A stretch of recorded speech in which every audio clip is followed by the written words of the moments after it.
I'd like to take a moment to honor the life and loss of 65-year-old correctional officer Beresford Anthony Morse of Renton, who we lost to COVID-19 on Sunday. Officer Morse had worked at the Monroe Correctional Facility since 2003. He was most recently at the minimum security unit at the Monroe Correctional Center. We wish his wife Mary and their family all the peace that we can send to that family right now. This was a person who professionally was committed to the safety of the state of Washington, and we appreciated his life and work. We also were saddened to learn of the loss of Annie Glenn this morning at age 100, who was married to John Glenn, of course, who was a great advocate for people living with communication disorders during her life.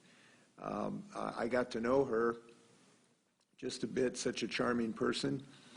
And the reason I mentioned this is actually the first person I've known personally who we lost to COVID-19. I've had quite a number of people who are relatives, lost relatives, but it just strikes home that this is still an emergency we're dealing with.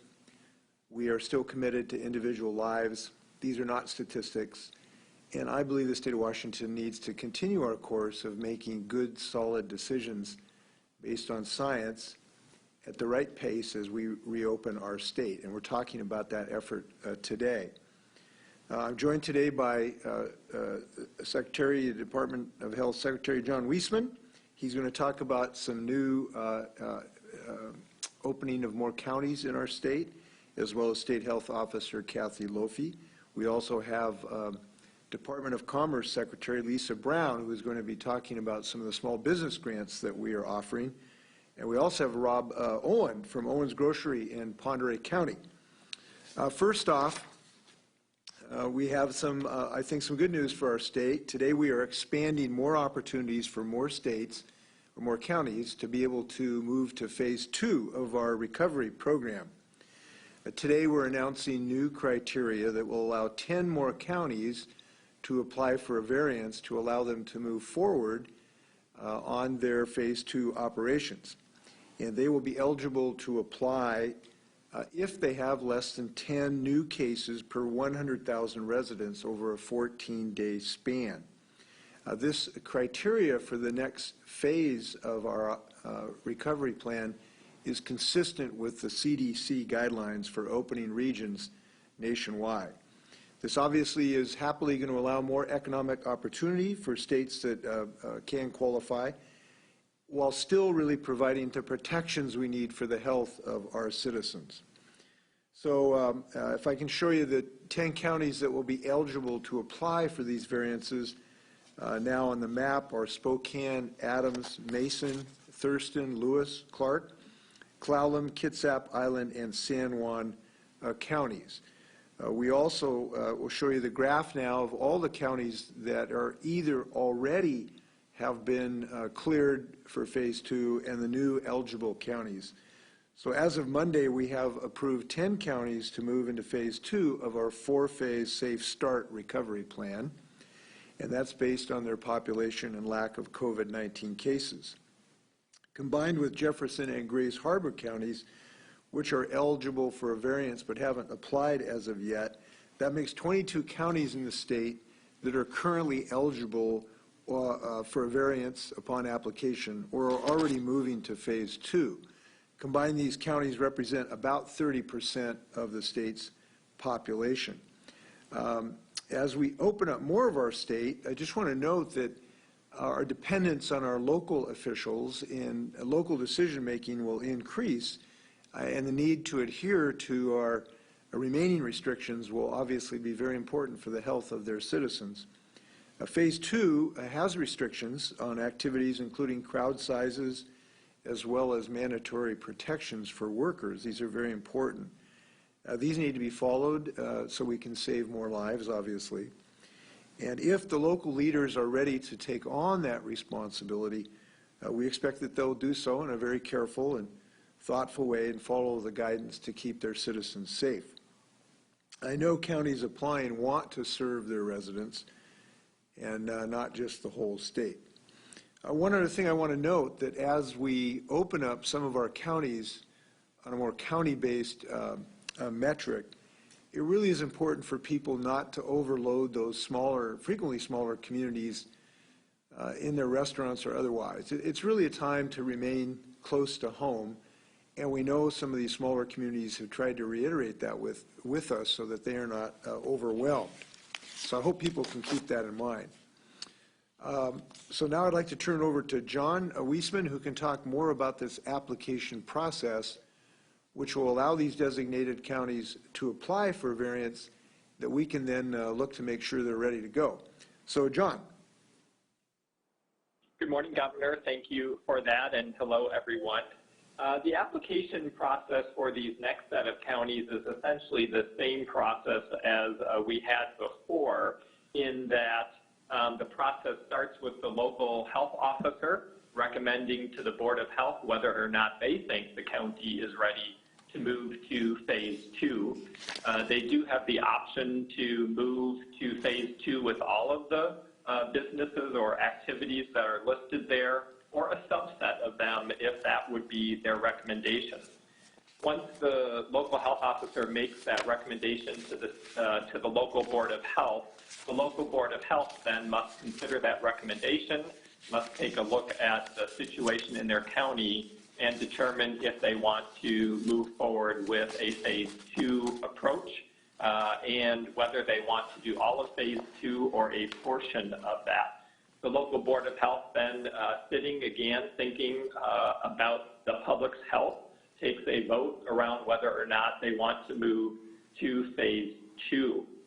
Each of the hospitals in that county need to also be engaged in this process. And if for some reason there's not a hospital in that county, then the hospitals that people are referred to have to be engaged.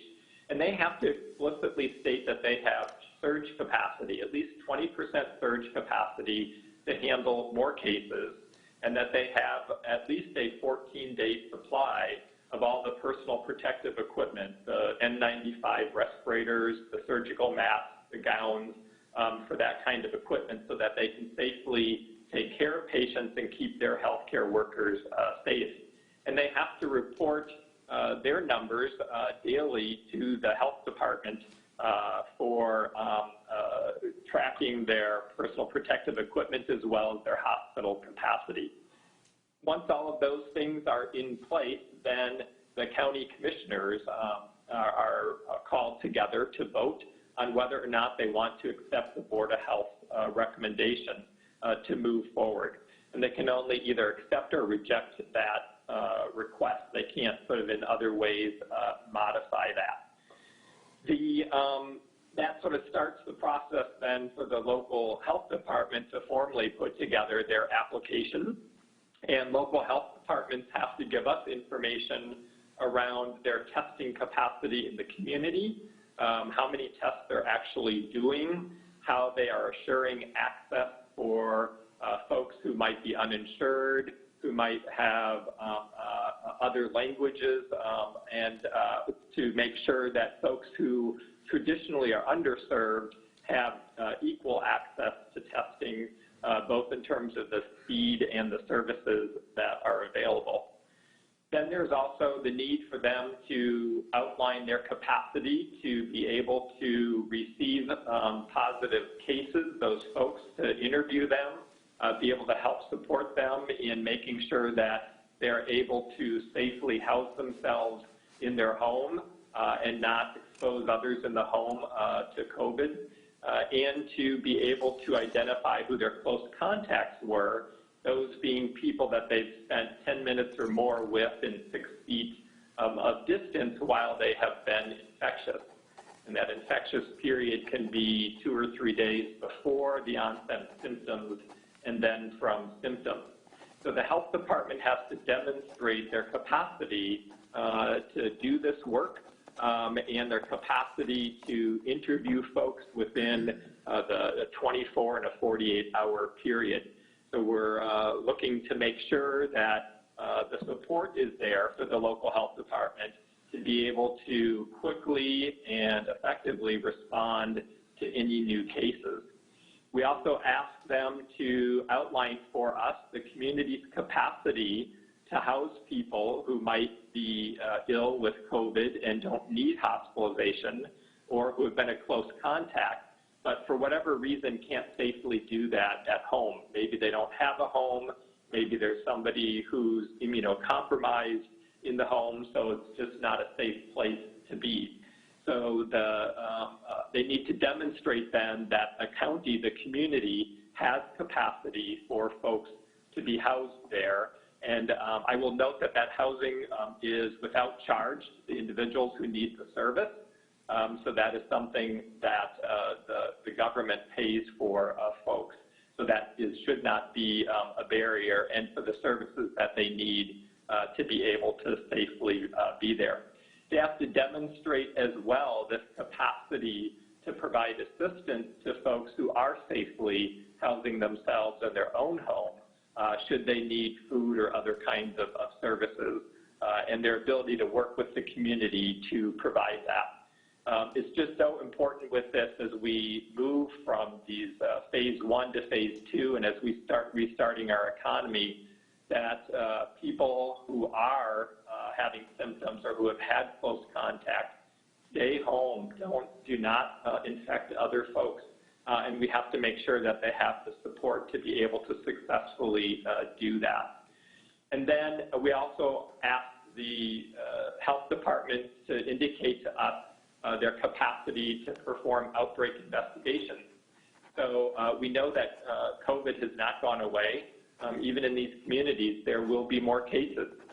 We need to, however, make sure that the community, that the health department is prepared to respond to an outbreak in a nursing home, a long-term care facility, in some kind of workplace, whatever that workplace might be, that might have a number of cases. And we're certainly seeing hotspots around the state in places like meatpacking and produce production places. So we need to make sure that a health department is prepared to quickly get on those, test people if necessary, put the control measures in place to see to it that it doesn't spread. So this really is a community effort. It requires our elected officials and others to support them.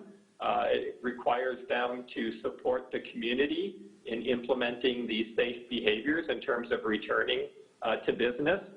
We know that everybody wants to be responsible, and we want to help people be able to follow those guidelines. So that's the process, and once those applications are completed, they're turned into the Department of Health for review, and then ultimately my decision-making around whether or not we think they are ready to move forward with safely being able to monitor the situation and respond. So with that, Governor, I'll turn it back over to you. Thanks, John, and thanks for your work on this. And by the way, we know next January you're going to another responsibility, and I want to thank you for what you've been doing for our state to date. I know you've been working really hard and in a very thoughtful way to have a public health expert who's nationally recognized, and you are. When I talk to Dr. Fauci and others, they recognize your talents, and we appreciate it, but you're not done. We know that. Look, this is really something we ought to feel good about in the state of Washington. The ability of people going back to work, the ability of people going back to restaurants after this most difficult time of economic anxiety and social distress. To be able to move forward like this is really something that is something to celebrate. And we ought to do that. But I do want to just put my oar in the water on this issue that we do have to still recognize that we've made progress, but we're just so far from being out of the woods. I know some people sort of say, well, we should start worrying about the second wave of the virus. And when I hear that, I think, well, when did the first wave pass? Because it is not. We still are having somewhere 150, 200 people a day infected. This is not passed. We have flattened the curve, but it continues to haunt us and infect our communities. We have communities, for instance, Yakima, one of the highest infection rates in the western United States right now. So I think this moment is, I hope people do enjoy sort of 1 point joy and celebration and maybe 2 parts responsibility, because our ability to really succeed now depends on these counties that are going to be able to go to phase 2. Their really responsible behavior is going to be a guide for the rest of the state and be necessary for us to ultimately succeed.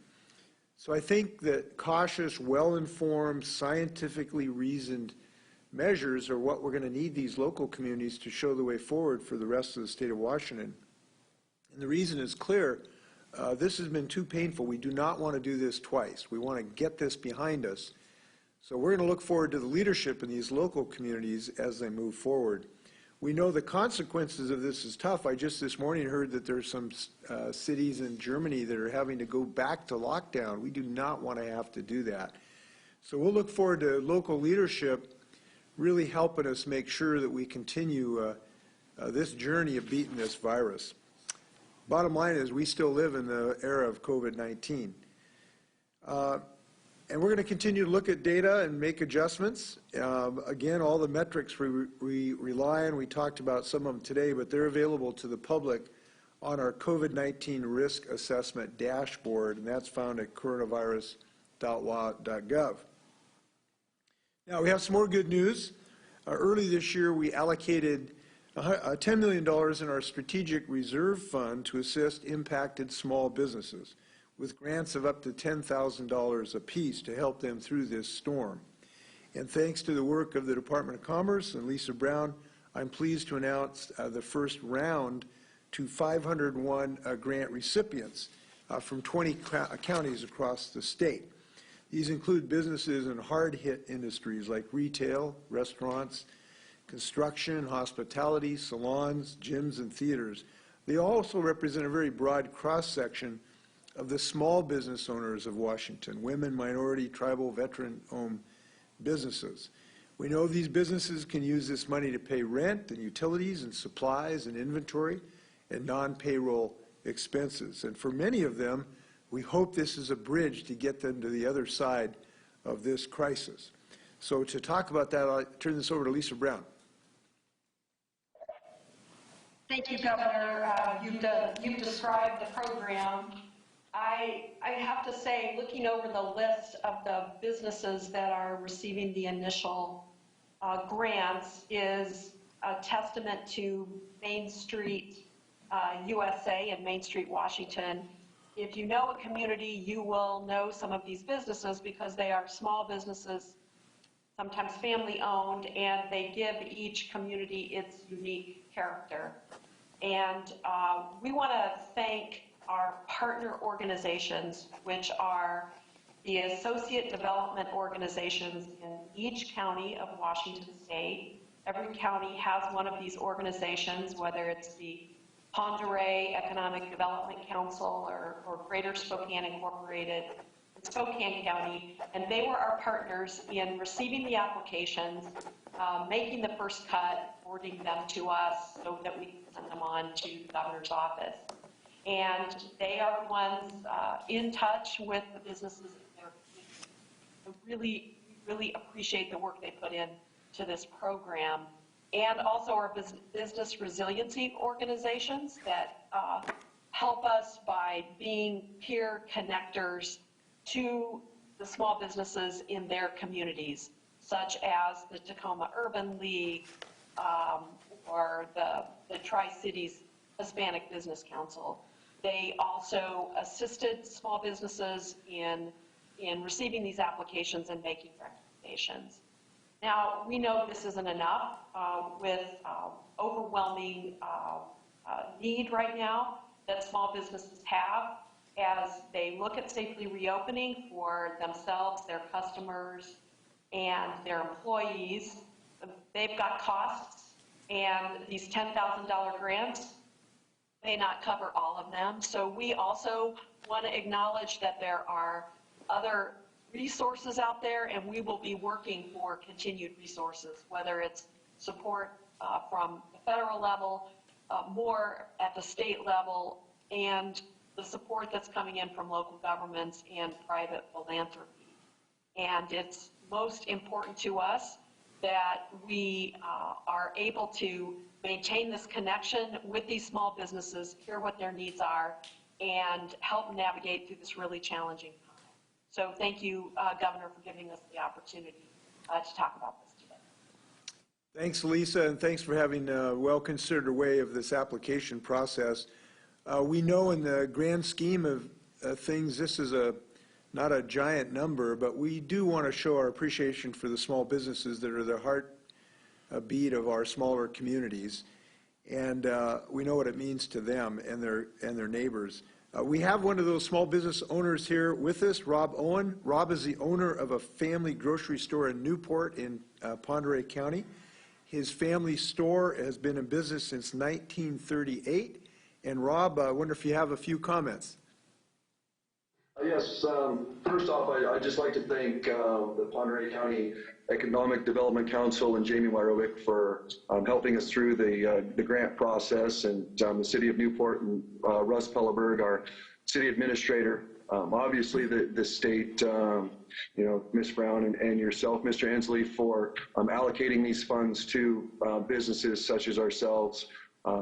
And most importantly, our community and our customers that have continued to check in on us and support us during these trying times. Like I said, we were started in 1938 by my great-grandparent. I'm the fourth generation, and right now downstairs I have the fifth generation doing some real-world schoolwork, learning how to run a business. And I just can't begin to explain how much this community means to my family. And the grant process helps bring in outside dollars that unfortunately, based on these times, we're not able to see right now because our community is so dependent on Canadians coming down, and with the border being closed, and with people going up to Priest Lake and to open up their summer cabins. We rely on those outside dollars to come in, and so this grant will certainly help with some of those things. The challenges have been very, very great, but I promised my employees from all of this stuff taking place and from the day that you announced the strategies that you were going to take for this, and I promised my employees that I would keep them on the payroll and make sure that they have a paycheck coming in. But we still have challenges. Our main grocery supplier and our main retail supplier made a corporate decision to stop servicing businesses such as mine. They felt that they were overwhelmed. And so I placed an order, and then I was called by my sales rep, and I was told that don't expect to get product because we just can't do it. So for the last couple months, I've been driving to various retail outlets and wholesale places in Spokane to gather supplies to bring back to the community, so we can have items to put on our shelves and to supply our customers. Unfortunately, we don't have the multi-million-dollar budget that some of these larger companies have for advertising and those sorts of things. So we really rely on the word of mouth and our local customers. And when we don't have those products, it becomes trying to have them, they tell people, well, they're out of this or out of that. And so unfortunately, we do lose customers that way. And as this started to go, my business especially was coming out of our slow season. Typically, December, January, February are our slow months. So we use those summer months to build up a reserve to make it through those slow months. And we kind of had hit the bottom, and then unfortunately this pandemic hits, and we don't necessarily have the reserves to make it through this. So it's greatly appreciated that you guys are here to help us, because we've seen our sales decrease probably 50% or more. But again, my employees in this community mean so much to myself and my family that we're committed, and we're very thankful for the small business grants, because I look at some of the federal things and they talk about small businesses being 500 employees or less, and I just laugh at that, and I think I have 6. You know, I guess I might be like a micro business. I'm not sure what, but for it to be, you know, this grant to be allocated to the equivalency of 10 full-time employees or less, I think really helps, because we don't have the accountants and we don't have those things that can go out and help us find some of these federal funds to do these sorts of things. So it is certainly greatly appreciated for everything that this is going to do for us. And again, I just want to say, you know, thank you to Jamie and to Russ and to yourself and to Ms. Brown for this fund. And kind of on a personal note, when you were a gubernatorial candidate, you actually stopped into my business, and one of your staffers took a picture of the front of my building, and one of our local customers found on, I believe it was Facebook page at the time, you had done a chalk sketch of the front of our building. So I printed off a copy of that, and we have some of those pointed out down here. So when people come in, I'm like, well, here's our claim to fame that the governor drew a picture of the front of our building. So again, I just want to say thank you for these grants, and I will make sure that that we do everything I can to help keep our community strong. Thank you. Rob, that was so inspirational to hear your story, and we want to make sure that you get several more generations at that store. You know, you just pointed out everything that's great about small businesses and small towns. That you kind of remind me of George Bailey and It's a Wonderful Life. You know, you just keep your whole community going. I know you're doing that, and I hope this is going to help you out. I will tell a little story. So we were just, this morning, we were just having our briefing about what we were going to talk about today about this small business grant program, and they said, well, we're going to, my staff told me we're going to have somebody from this small business talk. And I said, well, who's that? And they said, well, it's a little grocery store over in Ponderay County in Newport. And I said, I might know that business. And what business is it? And they said, well, it's Owen's. And I go, oh, really, Owen's? Well, that's interesting, because I stopped by, and I have such a strong memory of your Huckleberry ice cream. It was incredible. Now, this is, I cannot endorse your business. I can't endorse any businesses, but I can say that Huckleberry ice cream memory still sticks with me. And on my dresser at home, I did little sketches when I was running for governor in 2012. And so I'm going to put my little doodle up here. And I got to tell you, I love your front of your store, and I love the story you just told. And it's just an honor to know you. And I hope this is going to work out for you, and you're going to be a good example for other businesses. So thanks, Rob, and thank your daughter. I'll look forward to when she's the CEO, too. Okay. With that, why don't we stand for questions?